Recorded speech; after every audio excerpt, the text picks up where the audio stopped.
Halo teman-teman, selamat pagi semuanya. Di dalam video pagi hari ini kita akan membahas tentang trading plan dan rekomendasi saham 14 Juli 2026 nih ya. Oke, langsung aja kita mulai deh temen ya. Kita bahas dari saham BRPT dulu nih Kak. Oke. Nah, BRPT juga ya sesuai dengan plan kita di awal Kak. Di sini nih ada pattern yang namanya Descending Broadening Wedge Kak. Nah, ini bisa Kakak lihat aja deh Kak di Google deh, Descending Broadening Wedge itu apa ya. Descending Broadening Wedge ini adalah pattern Kak yang memberikan dampak kenaikan Kak ya. Naiknya sampai mana? Kalau kita ngomongin pattern memang naiknya sampai sini Kak. Nah sebenarnya sih ada dua target nih Kak kalau kita mau bikin nih temen ya. Ini target minimalnya dan ini adalah target idealnya Kak, seperti itu ya. Ini ada dua target nih Kak ya untuk saham BRPT. Nah jadi cara masuknya bagaimana? Jadi ingat teman ya, dia memang ada pattern Kak. Nah tapi dia ini belum valid loh Kak, belum valid Kak ya. Jadi pattern tersebut valid nih Kak apabila garis hitam ini dijebol Kak ke atas. Nah itu baru valid. Kalau sekarang sih belum valid. Bisa gagal nggak ya? Kita ngomong belak-belakan aja Kak. Bisa temen ya. Market ini nggak ada yang namanya kepastian Kak. Ada kemungkinan harga naik, kemungkinan harga turun. Nah maka dari itu, sepercaya apapun kalian dengan suatu pattern, entah itu double top, double bottom, penan, descending broadening wedge, apapun itu deh ya. Wah ini pattern memberikan dampak kenaikan nih ya. Jangan terlalu overconfident, jangan terlalu percaya diri Kak. Tetap sediakan ruang kesalahan. Untuk apa? Untuk kemungkinan terburuknya. Ingat, nggak ada yang pasti Kak. Yang pasti cuma mati teman ya. Di kehidupan pun begitu Kak. Emang ada yang pasti Kak? Nggak ada. Isinya semuanya kemungkinan hujan, kemungkinan itu semuanya kemungkinan ya. Jadi karena isinya kemungkinan, tugas kita temennya sediakan ruang kesalahan untuk kemungkinan terburuknya ya. Jangan cuma mikir yang enak-enak aja temen ya. Oke. Jadi cara entry-nya bagaimana? Kalau cara entry-nya ada dua nih Kak, ada agresif dan ada defensif. Nah ini bisa kalian sesuaikan deh ya, dengan cara kalian main masing-masing deh ya temen ya. Tentu Kak, setiap kita mengambil keputusan itu pasti akan ada resiko dan keuntungan. Ada resiko dan keuntungan. Cara yang pertama agresif, dia jebol, lu bisa masuk Kak. Ya, oke. Stop lossnya di mana? Stop lossnya di bawah candle terakhirnya atau tidak boleh lebih dari 10% ya. Itu cara yang pertama. Resikonya apa? Resikonya dia jebol langsung kalian hajar, bisa langsung dihantam lagi ke bawah. Ya. Keuntungannya apa? Keuntungannya kalau dia jebol harganya ini lalu langsung naik, nah profit lu bisa 4-5 kali lipat. Contoh seperti ini nih ya, dia jebol dia langsung naik nih Kak, plak. Nah ya profit lu bisa 4-5 kali lipat tuh Kak ya. Oke, itu keuntungannya temen ya. Nah sekarang kita masuk ke cara yang defensif nih. Defensif itu bagaimana? Kalian bisa tunggu harga ini jebol dulu ke atas dan gak ada posisi apapun dulu Kak ya. Dan nanti kalian bisa masuk apabila ketika dia retest Kak atau koreksi. Teman, ini cara yang paling aman sebenarnya Kak ya. Nah keuntungannya apa kalau kita menunggu pattern seperti ini? Nah nanti kalian bisa entry di sini, stop loss di bawah candle reversalnya ya. Oke, probabilitas untuk naiknya itu tinggi. Nah itu keuntungannya. Resikonya apa? Resikonya ada kalanya Kak, pattern tersebut kalau dia jebol itu harga langsung naik biasanya nih. Seperti ini candlenya Kak, hijau-hijau semua. Kalau dia udah kena target baru biasanya dia akan koreksi. Nah kira-kira seperti itu Kak ya. Itu bisa kalian sesuaikan aja deh dengan cara kalian main masing-masing deh ya. Karena saya juga nggak tahu nih karakter kalian nih agresif atau defensif, saya nggak tahu temen ya. Yang penting pakai stop lossnya dan resikonya itu harus terukur. Oke ya. Kita lanjut lagi untuk saham ESIP ini Kak. Udah saya cek nih Kak, di time frame besarnya ini bullish Kak ya. Dan di daily time frame pun dia sudah transisi Kak. Nah berarti udah sinkron down antara weekly dan daily udah sama-sama bullish dan kita bisa entry Kak seharusnya ya. Entry bagaimana? Di sini ada base Kak. Base ini adalah pertukaran supply dan demand. Dan base ini kalau dijebol itu meledaknya tinggi. Begitu juga sebaliknya. Kalau dijebolnya ke bawah, jebolnya juga dalam turunnya Kak ya. Nah kalau misalkan dijebol ke bawah dia akan turun sampai mana? Dia akan turun sampai sini. Kok tahu sampai sini? Karena di sini ada unfill order. Nah kalau kalian sudah tonton di video kelima, kalian sudah paham pastinya ya. Unfill order ini apa? Unfill order ini adalah area demand zone Kak, bisa kita sebut juga sebagai area demand zone, area yang terdapat banyak pembeli yang siap membeli barangnya. Nah jadi cara entry-nya Kak, yang pertama ya kalian bisa entry ketika base ini jebol Kak. Stop lossnya di mana? Stop lossnya di bawah candle atau di bawah base nya deh, gampangnya deh kayak gitu deh temen ya. Oke. Kalau dijebolnya ke atas kayak, tapi kalau dijebolnya ke bawah jangan di entry Kak, berarti dia akan turun dulu sampai ke sini Kak. Ya mungkin baru setelah itu dia akan naik. Nah, karena memang secara garis besarnya bullish Kak ya saham ESIP ini temen ya. Nah, tapi cara entry yang ideal tuh bagaimana? Cara entry yang ideal itu sebenarnya Kak ya, ketika dia jebol base-nya, kalian harus tunggu candlenya itu tutup dulu Kak ya, close dulu baru kalian bisa entry dan stop loss di bawah base-nya. Nah tapi ada kalanya Kak, kalau kita nunggu candle dia jebol lalu kita candlenya kita tunggu tutup dulu tuh ada kalanya Kak, biasanya dia langsung jebret tinggi banget Kak candlenya Kak ya. Sekalipun dia sudah jebol tinggi seperti ini, lalu dia close mau masuk juga takut saya Kak. Nih biasanya begini nih Kak candlenya nih ya, nih dia jebol biasanya jebret langsung tinggi Kak candlenya. Nih contoh ini kan base nih Kak, sama Kak ya. Ini base juga sama temen ya.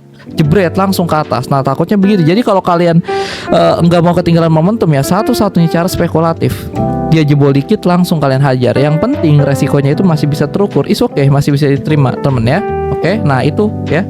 Kalau kalian takut kehilangan momentum, satu-satunya cara spekulatif, dia jebol dikit langsung kalian hajar. Stop loss di bawah base-nya. Nah tapi kalau misalkan base itu jebolnya ke bawah, kalian bisa tunggu di area tersebut. Nah nanti ingat ya, kalau harga sudah masuk ke dalam area tersebut, kita butuh konfirmasi kak. Stokastik harus berada di bawah, reaksi harganya harus mendukung, volume juga harus menguat ya. Nah kira-kira seperti itu, semoga kalian paham deh.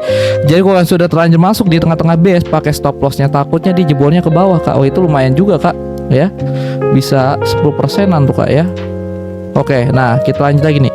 Nah untuk saham visi nih, kalau kita perhatikan kak, secara garis besar dia ini ada pattern nih kak, pattern yang namanya ascending broadening waist kak. Nah ini bisa kalian lihat aja kak di Google deh ya. Nah pattern ascending broadening waist kak, ini adalah pattern yang memberikan dampak penurunan sampai mana? Sampai sini kak. Nah sampai sini termanya turunnya ya. Nah tapi yang perlu kalian ketahui di sini, pattern tersebut belum valid kak. Nah jadi ya kalian nggak perlu khawatir, tapi kalian harus waspada kak ya. Oke. Nah jadi pattern tersebut valid kak apabila garis hitam ini dijebol nih kak ke bawah. Nah itu baru valid teman ya. Kalau garis hitamnya belum dijebol ya belum valid. Nah tapi kalian harus tetap kak waspada dan hati-hati temen ya, karena sewaktu-waktu kalian bisa diseret ke bawah kak. Nah ya jadi pakai stop loss dan tidak boleh lebih dari 10%. Oke kita lanjut lagi untuk saham WiFi temen ya. Saham WiFi ini masih bergerak dalam tren bearish kak, jelas ya. Selagi garis hitamnya tidak dijebol ke atas apapun itu, saham WiFi ini masih bergerak di dalam tren bearish. Nah jadi ingat, kalau kita sudah tahu arah besarnya itu bearish, berarti di dari time frame itu naik, percayalah kak, kenaikannya ini cuma sebatas kenaikan sementara, lanjut turun lagi teman ya. Nah ini kalian lihat deh ya, emang kalian pikir tren bearish nggak bisa naik kak? Bisa kak, tapi kenaikannya itu ya cuma sebatas kenaikan sementara aja, setelah itu lanjut turun lagi kak ya. Kalian ngerti akan hal ini aja nih kak, kalian nggak mungkin nyangkut di ujung-ujung harga lagi kak. Biasanya kalau kalian sering nyangkut di ujung-ujung harga, lu cuma lihat di daily time frame aja kak. Di daily time frame naik hijau candlenya, langsung berasumsi wah ini bakal bullish nih, padahal di time frame besarnya bearish. Kalau di time frame besarnya bearish, ya berarti di daily time frame ini kenaikannya cuma sebatas kenaikan sementara, lanjut turun lagi. Jadi kalau kalian sudah terlanjur masuk, jelas pakai stop lossnya. Kalau kalian baru ada rencana mau masuk, jangan masuk dulu deh kak ya. Oke kita lanjut lagi untuk saham IMPC nih teman ya. IMPC masih sideways kak ya. Jadi cara masuknya, bagaimana cara masuknya di dalam kondisi sideways seperti ini teman ya, sebenarnya ada dua nih kak. Kalian bisa menggunakan metode false break. False break itu bagaimana?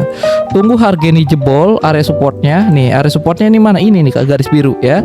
Tunggu dia jebol ke bawah. Misalkan hari ini nih kak, ini hari Selasa teman ya. Misalkan dia jebol nih kak ke bawah, jebret. Lalu hari Rabunya atau besoknya nih kak, atau candle selanjutnya langsung masuk lagi ke atas kak. Nah itu bisa kak kalian entry ketika candlenya itu mau tutup. Stop loss yang bisa kalian setting di bawah candle reversal ya, dan take profitnya tetap kak di resistance terdekatnya. Ingat ini sideways kak, yang dimana kalau harga ini naik lalu harga ini gagal jebol ke atas, kakak bisa diseret lagi ke bawah. Nah kira-kira seperti itu untuk saham IMPC. Oke kita lanjut untuk saham gula ini Penan. Saya juga udah masuk nih kak ya. Stop loss saya di mana? Stop loss saya di bawah candle merah ini, dan saya nggak tahu nih term penannya ini valid atau tidak nih kak ya. Seharusnya kalau kita ngikutin pola ya targetnya ada di sini kak ya, targetnya ada di sini, dan saya juga udah masuk di mana? Di candle hijau ini nih kak. Stop loss saya di bawah merah ini nih, candle ekor merah ini nih teman ya.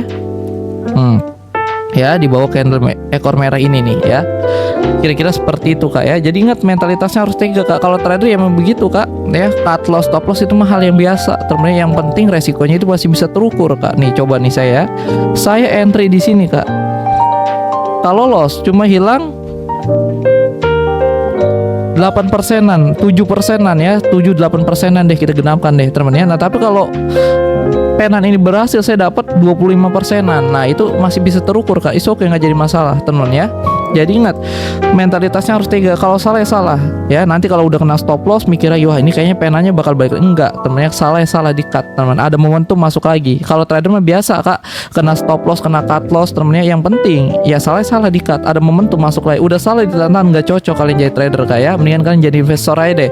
Kalau kalian tidak mau bertemu dengan hal-hal seperti itu, kena nggak mau bertemu dengan cut loss, tidak mau bertemu dengan stop loss, jangan jadi trader kak, jadi investor aja. Kalau trader udah pasti kena temen ya. Kira-kira seperti itu. Oke. Jadi stop lossnya kalau kalian sudah masuk pakai deh kak ya, jangan sampai tidak temen ya. Kalau saya sih masuk udah paling bawah tuh kak ya. Oke kita lanjut lagi deh ya. Untuk saham BIP nih teman ya. Untuk saham BIP ini secara garis besar juga sama kak. Dia ini masih bergerak di dalam kondisi sideways. Nah sideways ini bisa disebut juga sebagai market bingung kak. Banyak anomalinya, banyak pergerakan harga yang tidak sesuai dengan arah geraknya kak. Dia bisa jebol dikit naik ya, turun dikit naik. Nah ini contoh nih kak, base nih kak ya. Seperti saham apa tadi teman ya. Nah ini contoh base nih. Ada kali kalau kita nunggu dia jebol lalu kita tunggu candlenya close, ada kali langsung meledak begini nih kak. Nah contoh tadi di saham apa teman ya, lupa saya ya. Di saham IMPC mungkin, atau di saham, coba sebentar deh ya, di saham ESIP temen ya, sama kak ya yang terjadi di saham BIP tuh kak ya. Ini base sama kak ya. Kalau kita tunggu candle close ini takutnya begini nih kayak salah satu cara kalau kalian menggunakan base ya spekulatif kak ya. Oke kita lanjut lagi untuk saham BIP deh ya. Jadi yang seperti saya jelasin di awal-awal kak, sebenarnya temen ya, kalau sideways sepertinya ada dua cara. Yang pertama false break, dia jebol ya, lalu candle selanjutnya masuk, kalian bisa hantem. Nah itu yang pertama kak ya. Entry ketika candle mau tutup, stop loss di sini, take profit dia di resistance terdekatnya. Itu cara yang pertama kak. Cara yang kedua kan bisa menunggu dia retest. Retest itu bagaimana? Dia naik, dia jebol ke atas, dia koreksi. Nah kalian bisa masuk nih kak ketika dia koreksi. Itu cara yang paling aman. Justru ini cara yang paling aman nih kak ya dibanding false break temen ya. Nah nanti kan bisa entry di sini ketika dia pullback, stop lossnya di bawah. Nah kalau dia sudah terbentuk seperti ini, besar kemungkinan harganya akan bergerak bullish atau naik kak. Nah tapi kalau misalnya kalian rasa nunggu false break ini kelamaan temen ya, oke, nunggu retestnya juga kelamaan, ya spekulatif di sini kak ya. Kalau kalian nggak mau sabar, yang penting pakai stop lossnya kak. Yang bahaya itu temennya kalian yang klik di sini aja, kakak yang nggak pakai stop loss, harga turun. Ketika harga turun dia jebol area supportnya kak. Wah itu yang bahaya, kakak bisa diseret terus makin bawah kak. Nggak pakai stop loss, pakai margin, itu yang bahaya. Jadi nggak apa-apa kalau kalian mau coba-coba penasaran, yang penting pakai stop lossnya kak ya. Atau kalau memang sekiranya belum ada momentum ya jangan dipaksain kak. Kalau dipaksain bukannya untung malah buntung. Untuk saham BKSL juga sama kak, masih sideways ya. Jadi kalian bisa tonton di video yang mana temen ya, di saham apa tadi ya. Coba deh kalian ulangin lagi di saham IMPC. Nah itu caranya sama ya. BKSL itu cara entry sama seperti saham IMPC. Nah kira-kira seperti nggak perlu saya ulang lagi deh temen ya. Oke kita lanjut untuk saham Roda. Oke ya sebenarnya sih temen ya, kemarin analisa kita kalau saya mau masuk saya akan tunggu dulu harga ini masuk ke dalam area tersebut. Nah tapi langsung muncul candle hijau nih kak ya. Jadi begini temen ya, ini adalah awal permulaan daripada tren bullish nih kak. Sebenarnya nih kak ya, kalau kita mengikuti secara teori temen ya, masuknya itu nggak boleh di awal-awal seperti ini kak ya. Kita bisa masuk di high low yang kedua seharusnya kak nih ya. Oke ini kan high low yang pertama nih kak ya, ini high low yang pertama dan kita bisa masuk harusnya di high low yang kedua. Itu cara amannya kak ya, kalau kita mengikuti teorinya seperti itu temen ya. Ya jadi saya tetap temennya candle juga nih, menurut saya ini agak ragu-ragu nih candle ekor-ekor panjang nih kak. Atau dia bisa terjadi false break kita bilang kak ya, ketika dia menembus area resistance terdekatnya dia langsung ekor panjang. Nah dia artinya terjadi reject kak, atau terjadi penolakan. Saya masih tunggu dulu deh kak untuk saham Roda deh temen ya, karena saya belum yakin juga nih kak ya. Coba nanti saya akan update lagi deh ya. Kalau kalian mau spekulasi is oke. Stop loss di mana? Di bawah candle reversalnya, atau tidak boleh lebih dari 10%. Dan targetnya bisa kalian setting di resistance terdekatnya nih ya, nggak usah jauh-jauh kak targetnya ya. Oke kira-kira seperti itu saham Roda. Oke ESA ini masih bearish kak ya, ini jelas banget temen ya. Nah paling juga kalaupun dia naik sampai ke area tersebut nih kak. Kenapa sampai ke area tersebut? Ini ada area supply zone nih kak. Nah jadi kira-kira roadmapnya seperti ini nih temen ya. Nah ya, jadi kalau atau dia akan membuat sideways nih kayak ada potensi juga kak dia membuat sideways temen ya. Nah ya, ada potensi juga kak dia membuat sideways ya, naik turun.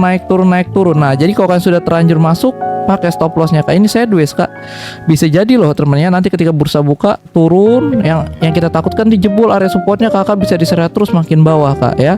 Kalau kalian baru ada rencana mau masuk, jangan masuk dulu kak. Sideways ada dua cara kak, ada false break, ada retest ya. Kalau kalian main entry di sini aja, harganya gagal lanjut naik, lu bisa diseret ke bawah, dia jebol ke bawah, itu tambah bahaya kak. Nah kira-kira seperti itu deh temen ya. Oke deh temen ya, untuk video dan rekomendasi saham hari ini cukup sampai di sini dulu deh ya. Ingat stop loss tidak boleh lebih dari 10% deh kak ya. Dan kita akan lanjut lagi di trading plan selanjutnya. Oke, saya Ridho Shihab pamit undur diri. Assalamualaikum.